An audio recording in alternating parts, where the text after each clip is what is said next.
আসসালামু আলাইকুম রহমতুল্লাহি বারাকাতু। হ্যালো ফ্রেন্ডস, আমার নাম মোহাম্মদ সাইদুল, আর বিশেষ করে আমার ইউটিউব চ্যানেলের নাম হলো এমডি সাইদুল এড্রোড। আর আমি আজকে একটু ভিডিও আপলোড করেছি, অবশ্যই আমার ভিডিওটা দেখবেন এবং শেয়ার করবেন, লাইক করবেন, সাবস্ক্রাইব অবশ্যই। আর বিশেষ করে আমি এরকম ভিডিও সবসময় বানাবো, যদি আপনাদের রেসপন্স পাই ইনশাল্লাহ কন্টিনিউ আমি চালিয়ে যাব।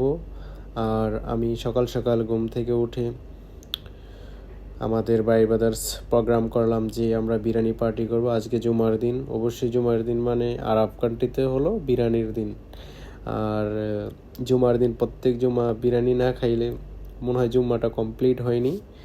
আর বিশেষ করে আমাকে পাঠানো হলো বিরিয়ানির যাবতীয় মশলা এবং রাইস, মিট, অন্যান্য জিনিস নিয়ে আসার জন্য আলাতিয়া। তো আমি রুম থেকে বাইর হলাম। বাইর হওয়ার পর রাস্তার মধ্যে গাড়ি খোঁজা শুরু করলাম এবং গাড়ি খুঁজতে খুঁজতে অনেক সময় হয়ে গেল, কিন্তু গাড়ি পেতেছি না।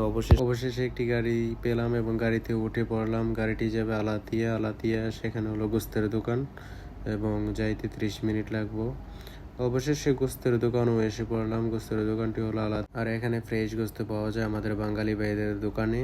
এবং রুমে প্রায় এসে গেলাম। রুমে আসার পর পেঁয়াজ, মরিচ এবং অন্যান্য মশলা যা যা কাটা দরকার, যা যা গ্রাইন্ডার করার তা গ্রাইন্ডার করে নিলাম এবং গোস্তর সাথে মিক্স করে চুলার মধ্যে বসিয়ে দিলাম। আর সাথে সাথে সুন্দর একটি কালার আসা শুরু করলো।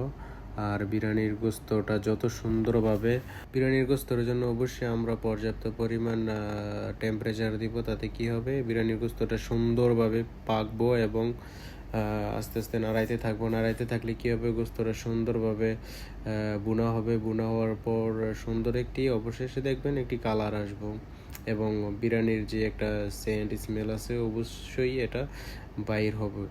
বিরিয়ানির জন্য যে ব্যক্তি রান্না করবে অবশ্যই ভালো তিনি কারিগর হতে হবে। তো আমি অনেক পূর্ব থেকে বিরিয়ানি রান্না করার প্র্যাকটিস করতেছি।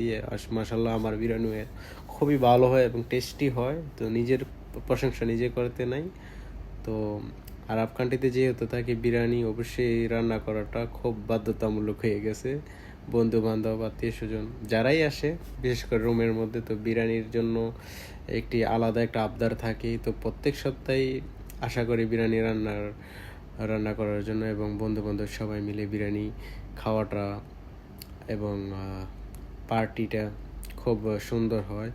তো আমরা সপ্তাহ শেষে একদিন অবশ্যই একটু আমরা উল্লাস করে থাকি ছুটির দিন, যেহেতু জুমার দিন মানে ছুটির দিন। তো বিরিয়ানি মাশাআল্লাহ অবশেষে রান্না বান্না হয়ে গেল, সুন্দর একটি কালার হয়েছে এবং আশা করি বিরিয়ানিটা খাইতে অনেক ভালো লাগবো। অবশেষে আমি বিরিয়ানি ডিস্ট্রিবিউশন শুরু করলাম। প্রায় 7-8 জনের জন্য বিরিয়ানি রান্না করলাম, দুবেলার জন্য, দুপুর এবং রাত। আশা করি বিরিয়ানিটা খাওয়ার পরে বলতে পারবো কীরকম হয়েছে।